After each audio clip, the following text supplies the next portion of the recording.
Hello students, स्वागत है आपका आईसीटी वर्चुअल क्लासेस में। मैं हूं कविता, आपकी साइंस टीचर। उम्मीद करती हूं आप सभी अच्छे होंगे और स्वस्थ होंगे। सो क्लास कंटिन्यू करेंगे अपने चैप्टर के क्वेश्चन आंसर, जिसमें हम बात कर रहे थे यहाँ पर the fundamental unit of life, cell. हम बात कर रहे थे जीवन की जो यहाँ पे क्या है, आपकी फंडामेंटल यूनिट है, जिससे आपने सेल कहा है, उसके क्वेश्चन आंसर्स के बारे में हम यहाँ पे बात कर रहे हैं।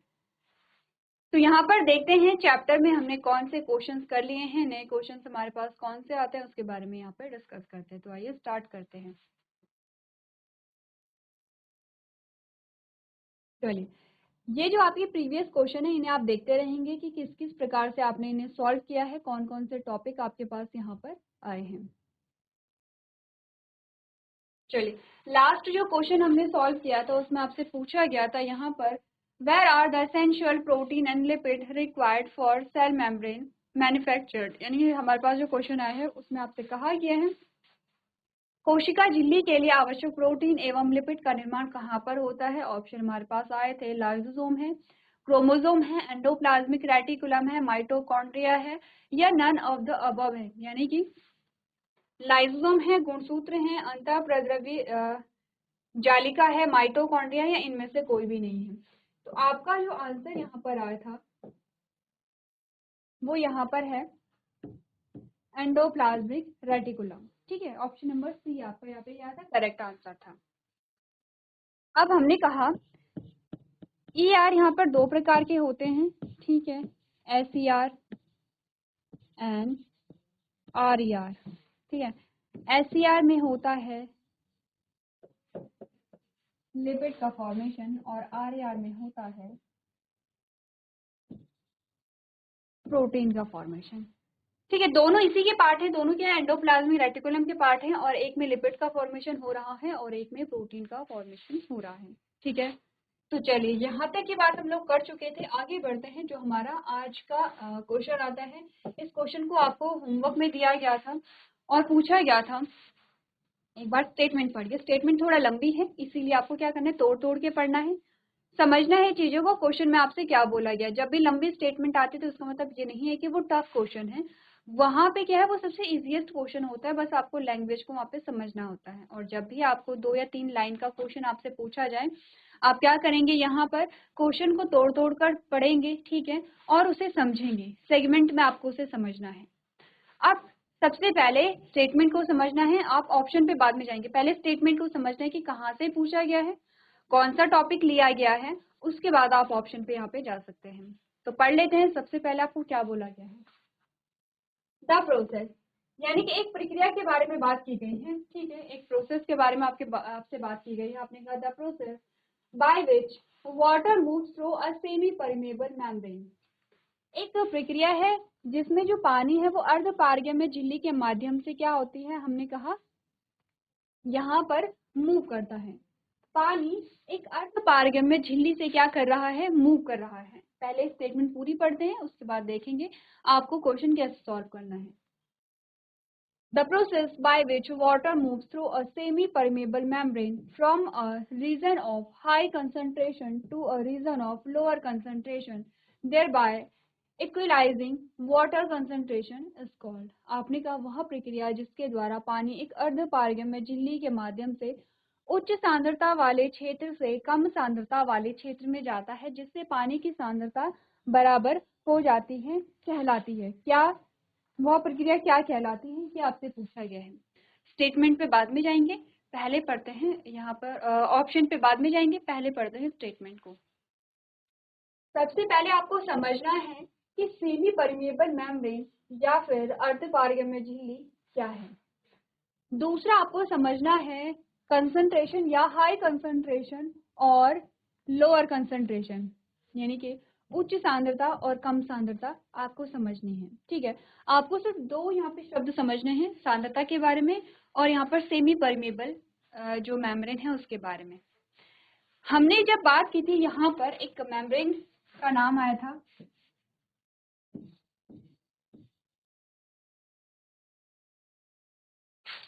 ठीक है, कुछ याद आया होगा आपको, सेल मेम्ब्रेन या प्लाज्मा मेम्ब्रेन। ठीक है, हमने कहा प्लाज्मा मेम्ब्रेन में क्या है, ये एक सेल है, ये एक सेल है, ठीक है, यहाँ पर हमने कहा कि कुछ जो गैस है वो क्या कर रही है, एंटर कर रही हैं, कुछ जो गैस हैं वो एग्जिट कर रही हैं। ठीक है, ध्यान रखिए कुछ हमने बोला, ऐसा नहीं है कि सारी गैसें एंटर हो रही हैं और सारी गैसें बाहर जा रही हैं। हमने कहा कुछ स्पेसिफिक गैसें होंगी, कुछ विशिष्ट गैसें हैं जो सेल के अंदर आ रही हैं और कुछ विशिष्ट गैसें हैं जो सेल से बाहर जा रही हैं। ऐसा नहीं कि सेम गैस अंदर आ रही है और सेम जो गैस है वो बाहर जा रही है। सबसे पहले तो सेमी परमेबल मेम्ब्रेन का मतलब समझते हैं। सेमी का मतलब होता है हाफ। ठीक है, सेमी का मतलब होता है हाफ, या हमने कहा अर्ध, अर्ध का मतलब होता है आधा। पारगम्य क्या मतलब होता है कि जो पारगम्य मतलब कि ऐसी मेम्ब्रेन जिसके आर पार जाया जा सके। पारगम्य, पार का मतलब होता है जो आर पार होता है, पारगम्य यानी कि जिसे आर और पार जाया जा सकता है। और झिल्ली का मतलब आप समझते हैं एक लेयर है या एक मेम्ब्रेन है, ठीक है, एक कवरिंग है, उसे हम झिल्ली कहते हैं। इसका मतलब है कि ऐसी झिल्ली जिससे चीजें आर पार जा सकती हैं, ठीक है, उसे हम क्या कह रहे हैं, पारगम्य कह रहे हैं। लेकिन कैसी है, अर्ध पारगम्य है। कैसी है यहाँ पर, अर्ध पारगम्य। अर्ध का मतलब होता है कि ऐसा नहीं कि सारी चीजें चली जाएंगी, कुछ कुछ चीजें चली जाती हैं। तो या तो हम सेमी परमिएबल मेम्ब्रेन उसके लिए यूज करते हैं या फिर हम सेलेक्टिवली परमिएबल उसके लिए यूज करते हैं। ठीक है, हमने बोला था यहाँ पे सेलेक्टिवली परमिएबल मेम्ब्रेन किसे हम कहते हैं। एक बार आप जल्दी से अपने नोट्स को निकालिए और सेल मेम्ब्रेन वाला जो पोर्शन है उसे निकालिए। इस क्वेश्चन का जो आंसर है वो आपको तब मिलेगा जब आप सेल मेम्ब्रेन के बारे में यहाँ पे जानेंगे। तो एक बार देखिए आप लोग।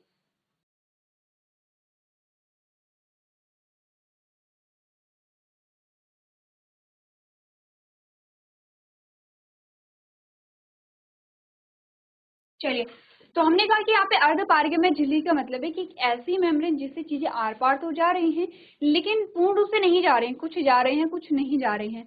तो क्या मैं अर्ध पारगम्य झिल्ली को, क्या मैं सेलेक्टिवली परमिएबल मेम्ब्रेन लिख सकती हूँ? सेलेक्टिवली परमिएबल मेम्ब्रेन, क्या मैं इसे सेलेक्टिवली परमिएबल मेम्ब्रेन कह सकती हूँ, जिसे हमने एसपीएम कहा था। ध्यान रखिए जब हमने कहा था कि आपको शॉर्ट फॉर्म भी याद रखनी है, कभी कभी आपसे शॉर्ट फॉर्म में भी पूछा जाता है। एसपीएम का मतलब है selectively, S for selectively, P for permeable and M for membrane. ठीक है, सेलेक्टिवली परमिएबल मेम्ब्रेन को ही मैं सेमी परमिएबल मेम्ब्रेन भी लिख सकती हूँ, उसका भी सेम होगा एसपीएम। सेमी परमिएबल मेम्ब्रेन या सेलेक्टिवली परमिएबल मेम्ब्रेन आपको ये बता रही है मेम्ब्रेन से चीजें आर पार जा सकती हैं, लेकिन जो मेम्ब्रेन है वो सिलेक्शन कर रही है कि किस चीज को अंदर जाना है, किस चीज को बाहर आना है। ठीक है, तो यहाँ पर क्या है, एक मेम्ब्रेन है जो सेलेक्टिवली परमिएबल है या जो सेमी परमिएबल है। ठीक है, इस सेमी परमिएबल मेम्ब्रेन से हमने कहा एक मेम्ब्रेन है, यहाँ पर सी में हटा लूं, ये आप समझते हैं सेल मेम्ब्रेन या प्लाज्मा मेम्ब्रेन के बारे में बात हो रही है। एक मेम्ब्रेन है जो सेलेक्टिवली परमिएबल है, उससे कुछ चीजें अंदर आ सकती हैं, कुछ चीजें उससे बाहर जा सकती हैं। अब यहाँ पर किन चीजों की बात हुई है, हमने कहा यहाँ पर पानी की बात हुई है, H2O की बात हुई है। ठीक है, अब ये तो है सेलेक्टिवली परमिएबल, आप समझ रहे हैं। अब बात करते हैं सांद्रता के बारे में। सांद्रता का सिंपल सा मतलब हमने कहा था, आप मात्रा से लीजिए।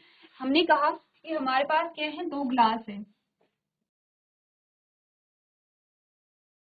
ठीक है, और इसमें हमने कहा पानी भरा हुआ है, तो एक में पानी इतना है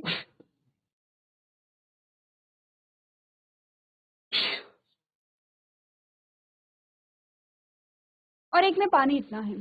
अब मैंने सिंपल सी चीज बोली, मैंने कहा पानी की जो कंसंट्रेशन है, ठीक है, ये कंसंट्रेशन ऑफ जो वाटर है वो क्या है, इसमें हाई है, इसमें ज्यादा है और इसके कंपैरिजन में इसमें कम है। तो सांद्रता का सिंपल सा मतलब हम किससे लगाते हैं, हमने कहा कि मात्रा से लगाते हैं। मैंने कहा इस ग्लास में जो पानी की सांद्रता है वो क्या है, ज्यादा है, और इस ग्लास में जो पानी की सांद्रता है वो कैसी है, कम है। तो कंसंट्रेशन का मतलब है मात्रा से। ठीक है, आप दोनों चीजों का मतलब समझ गए हैं। अब आगे बढ़े। अब आगे आपको यहाँ पर क्या बताया गया है, आपने कहा the process by which water moves through a semi permeable membrane, एक प्रक्रिया है जिसमें सेमी परमिएबल मेम्ब्रेन या अर्ध पारगम्य झिल्ली से या चुनिंदा पारगम्य झिल्ली से पानी मूव करता है।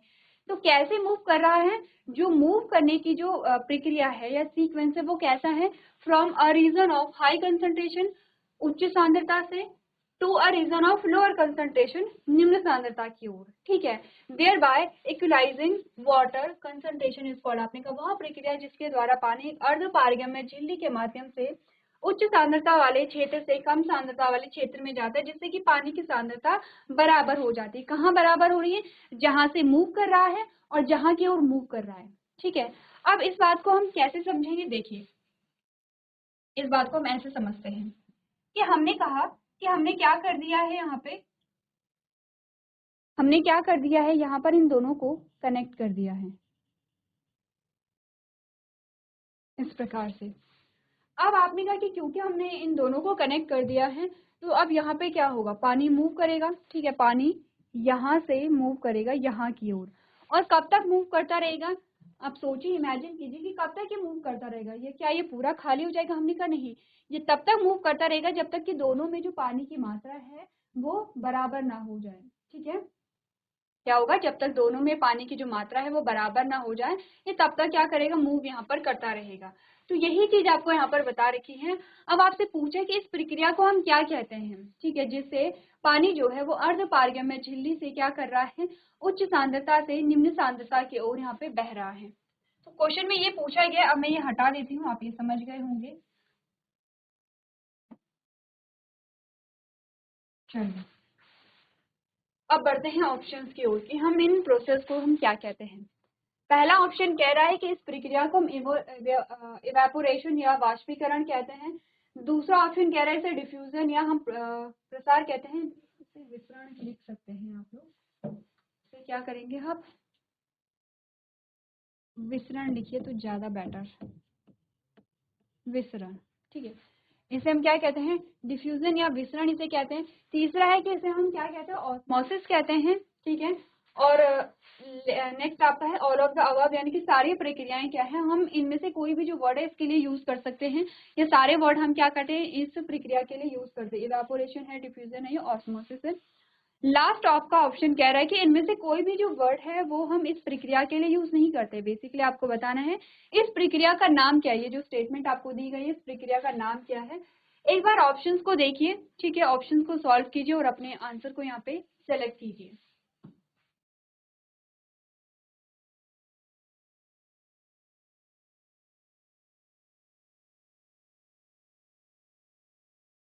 चलिए, अब हमें यहाँ पे क्या करना है, एक एक करके ऑप्शंस को समझना है। सबसे पहले बात करते हैं इवेपोरेशन क्या कहते हैं। इवेपोरेशन, ठीक है, जिसे आप क्या कहते हैं? वाष्पीकरण कहते हैं। जैसे कि हमने कहा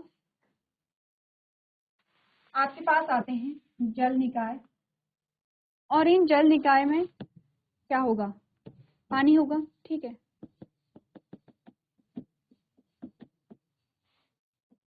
आपने कहा कि जब यहाँ पे सनरेज पड़ेगी, जब यहाँ पे क्या है सनरेज पड़ती है, तो यहाँ पे क्या होता है जो पानी है क्या होगा? यहाँ पे सन है और सन से क्या निकलेगी? सनरेज निकलेगी। जब सनरेज निकलती है तो पानी का जो टेम्परेचर है, वाटर का जो टेम्परेचर है वो क्या होगा? यहाँ पे इंक्रीज होगा। जब पानी का टेम्परेचर इंक्रीज होता है तो क्या होता है? देखिए, आपने जब स्टेट ऑफ वाटर पढ़ी थी तो हमने कहा था 3 स्टेट होती हैं वाटर की, पानी की 3 अवस्थाएं होती हैं। एक है लिक्विड, ठीक है, ठीक है। एक में आपने कहा कि यहाँ पे क्या है? पानी है। एक है लिक्विड स्टेट। एक आपने कहा कि एक क्या है आपके पास? बर्फ आती है जो, ये क्या है? सॉलिड स्टेट है, ठीक है। और एक आपने कहा कि आपको मिलती है गैसेस फॉर्म में। अब गैसेस को या भाप को आप कैसे यहाँ पे दिखाएंगे? आपने कहा एक आपको मिलती है गैसेस फॉर्म में।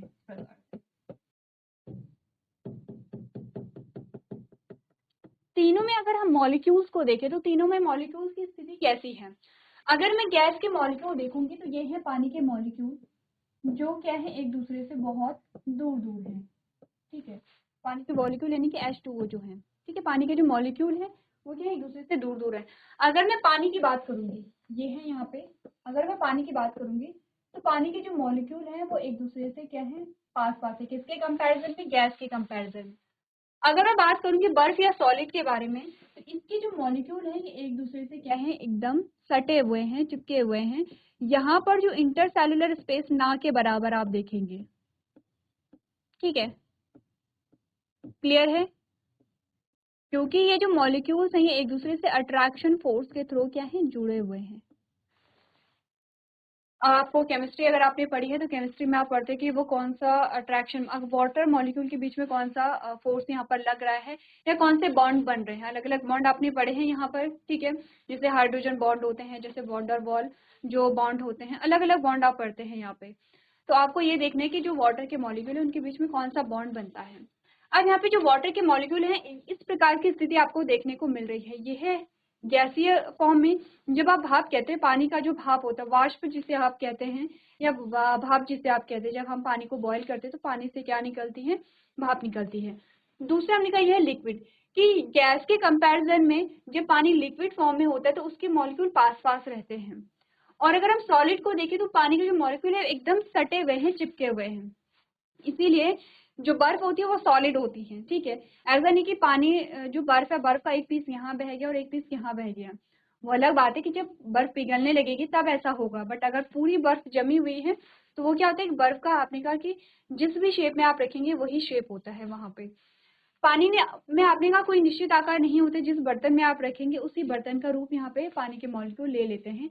और गैस में आपने कहा कि पानी के जो मॉलिक्यूल है इतनी दूर दूर होते हैं कि उससे आप क्या करेंगे, प्रेशर के थ्रू उसे आप एक जगह पे कैप्चर कर पाते हैं, ठीक है। जैसे सिलेंडर जो होते हैं तो उनमें क्या किया जाता है, प्रेशर के थ्रू गैस को सिलेंडर में भरा हो जाता है। अगर यहाँ पे बिना प्रेशर की जो गैस है वो एक जगह पे नहीं टिकेगी। अभी कभी आपने ये नहीं देखा होगा कि जो गैस है वो एक जगह पे रुकी हुई है, जो वाष्प है वो एक जगह पे नहीं रुकेगी। अब ये सब हम क्यों कर रहे हैं, ये सब आपको इसलिए बताया जा रहा है। अगर मैंने कहा इन यहाँ पर मैं टेम्परेचर को बढ़ा दूं, यहाँ पे हीट किसी भी रूप में हो सकती है, जैसे कि हमने कहा कि सूर्य का प्रकाश है, या फिर आपने कहा कि बर्फ को आपने रूम टेम्परेचर पे रख दिया है, या फिर मैंने कहा कि आपने क्या कर दिया है, बर्फ को गर्म करने के लिए रख दिया है। इससे क्या होगा, टेम्परेचर बढ़ेगा। जब टेम्परेचर बढ़ेगा तो वाटर मॉलिक्यूल के बीच का जो बॉन्ड है वो टूटने लगेगा, वाटर मॉलिक्यूल एक दूसरे से दूर दूर होने लगेंगे, ठीक है। यहाँ पे जो दो मॉलिक्यूल के बीच में जो फोर्स है यहाँ पर वो क्या होने लगेगा, वीक होने लगेगा टेम्परेचर से।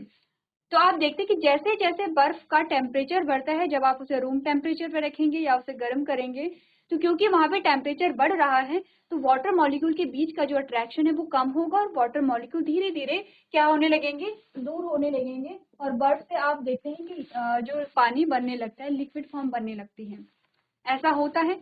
अब आपने सेम किया, पानी का भी आपने टेम्परेचर बढ़ा दिया है, पानी को आपने बॉईल करने के लिए रख दिया है। पानी के मॉलिक्यूल का जो टेम्परेचर और ज्यादा बढ़ेगा और मॉलिक्यूल और ज्यादा दूर दूर होते चलेंगे, और पानी आपने कहा कि वाष्प के रूप में ऊपर उड़ने लगता है, भाप के रूप में ऊपर उड़ने लगता है।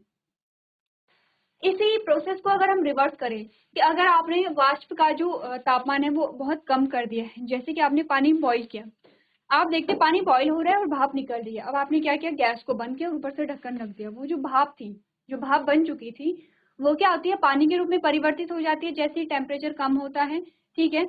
तो वो जो भाप है वो पानी बनने लगती है। तो आपने कहा आपने टेम्परेचर कम किया तो वाष्प जो है वो पानी बनने लगेगी। पानी का भी आपने बहुत टेम्परेचर कम किया, आपने उसे फ्रिज में रख दिया है, और फ्रिज में आप समझते हैं कि टेम्परेचर बहुत कम होगा रूम टेम्परेचर के अकॉर्डिंग, तो पानी जो है वो बर्फ बनने लगता है। इसीलिए हमने कहा कि यहाँ पर जो तीनों प्रोसेस हैं वो कैसे होते हैं, रिवर्सिबल होती हैं। पानी एक स्टेट से दूसरे स्टेट में क्या हो सकता है, जा सकता है, और फिर से अपनी स्टेट में वापस आ सकता है। इस चीज से हम क्या समझे, हम ये समझे कि जब यहाँ पर जो सनलाइट है वो क्या पड़ेगी, जल निकाय पे या वाटर बॉडीज पे पड़ती है, जैसे कि समुद्र हो गए हैं, तालाब हो गए हैं, सी है, जो भी जल निकाय है, वहां पर सेम क्या होगा, क्योंकि वो तरल अवस्था में, किस अवस्था में है, वो लिक्विड अवस्था में है वो, ठीक है, तरल अवस्था में है। जब तापमान बढ़ेगा तो क्या होगा, यहाँ पे वाटर मॉलिक्यूल दूर दूर होंगे और पानी जो है वो भाप के रूप में क्या होंगे, ऊपर उड़ने लगेंगे। ये पानी जो है वो क्या होगा, वाष्प के रूप में ऊपर उड़ने लगेगा, ठीक है।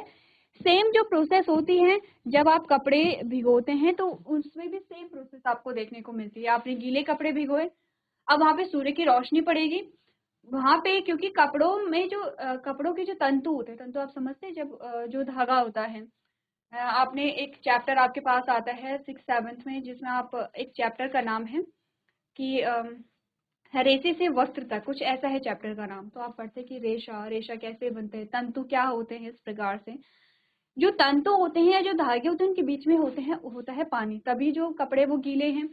अब सेम क्या होगा, जो पानी है उसका तापमान बढ़ाना है और पानी जो है वाष्प के रूप में ऊपर उड़ने लगेगा, और इस प्रकार से क्या होता है, जो कपड़े हैं वो सूख जाते हैं क्योंकि वहां से पानी के जो मॉलिक्यूल हैं वो हट जाते हैं। ठीक है, हमने कहा कि यहाँ पे जब पानी का तापमान बढ़ता है और पानी जो है, जल जो है वो तरल से वाष्प अवस्था में या भाप के रूप में ऊपर उड़ने लगती है। ये क्या है, वाष्प की अवस्था है। ये क्या है, वाष्प है, वाष्प यानी कि भाप।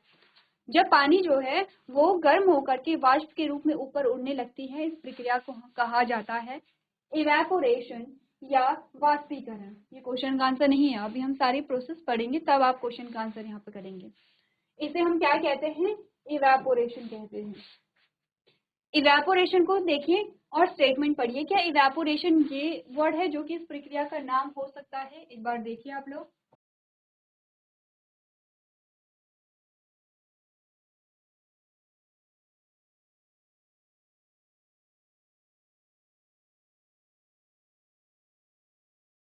चलिए, तो अगर आपने अच्छे से समझा है चीजों को तो आपने कहा नहीं, यहाँ पर हम कुछ ऐसी चीजें नहीं पढ़ रहे कि पानी जो है वो वाष्प के रूप में परिवर्तित हो रहा है। हमने सिंपल सी चीज पढ़ी है, पानी उच्च सांद्रता से निम्न सांद्रता की ओर बह जाता है। ठीक है, हमने सिर्फ इतनी बात समझी है।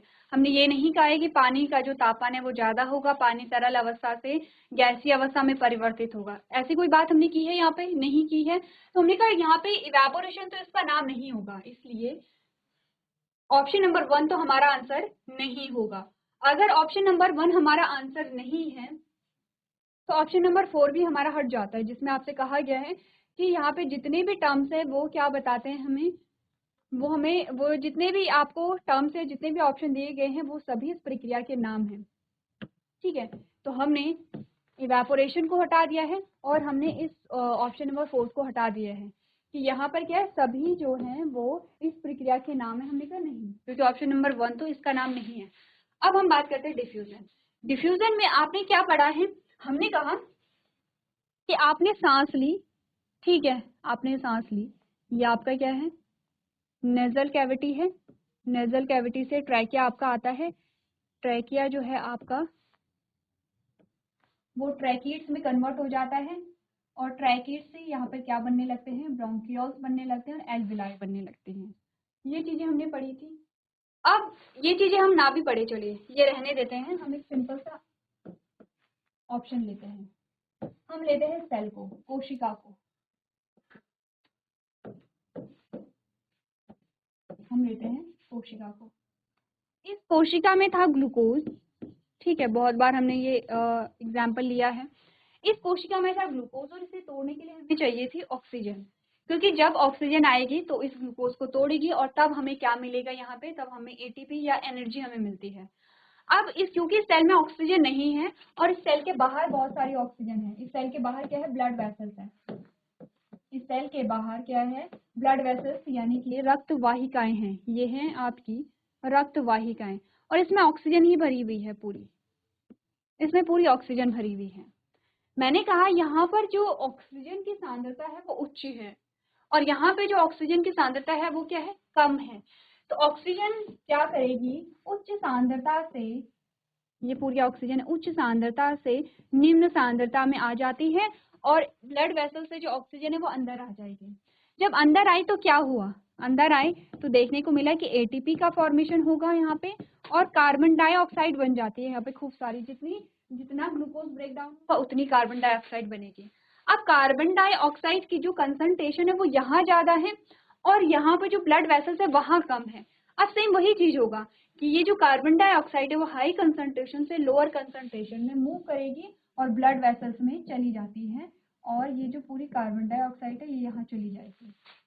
ठीक है, इस चीज से आप क्या समझे? अब आप सोचेंगे कि हाँ, उच्च सांद्रता से निम्न सांद्रता की ओर जो मूवमेंट है यही बात कुछ हमारा स्टेटमेंट कर रहा है, लेकिन ध्यान दीजिए आपका स्टेटमेंट किसकी बात कर रहा है, पानी की बात कर रहा है।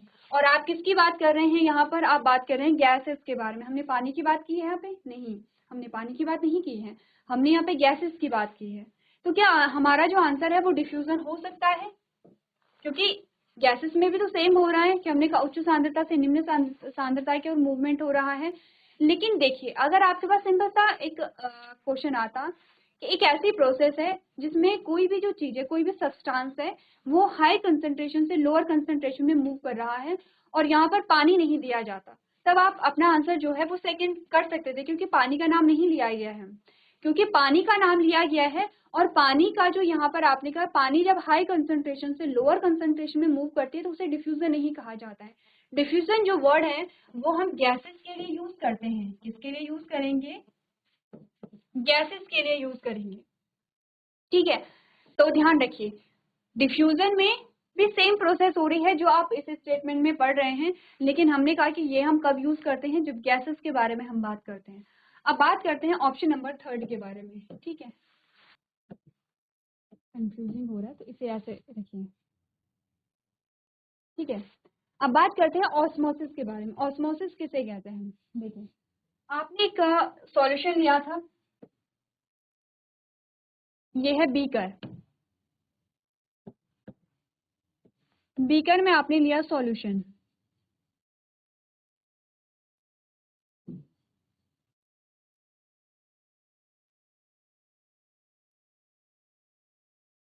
ठीक है। इस बीकर में आपने ऐड की यहाँ पर एक सेल, एक कोशिका को आपने ऐड किया। ठीक है,